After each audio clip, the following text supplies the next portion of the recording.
জিন ও মানুষ ছাড়া প্রতিটি প্রাণী শুক্রবার দিন ভোরের সূর্যোদয় হতে সূর্যাস্ত পর্যন্ত কিয়ামতের ভয়ে ভীতু থাকে।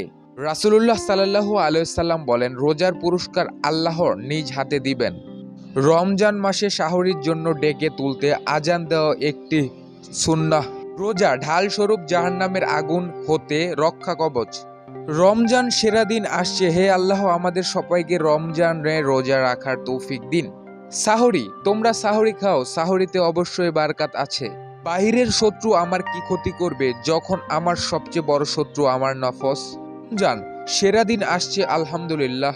রমজান তাড়াতাড়ি আসো, আমরা অপেক্ষায় আছি ইনশাআল্লাহ। মুমিনের জন্য সাহরের উত্তম খাবার হলো খেজুর। আল্লাহ তাআলা বলেন, হে মুমিনগণ, তোমাদের জন্য সিয়াম ফরজ করা হলো যেমন করা হয়েছিল তোমাদের পূর্ববর্তীদের উপর, যেন তোমরা মুত্তাকি হও। জান্নাতের রায়্যান নামক একটি দরজা আছে। এই দরজা দিয়ে কিয়ামতের দিন সিয়াম পালনকারীরাই প্রবেশ করবে। তাদের প্রবেশের পরেই দরজা বন্ধ করে দেওয়া হবে, যাতে এ দরজা দিয়ে আর কেউ প্রবেশ না করে।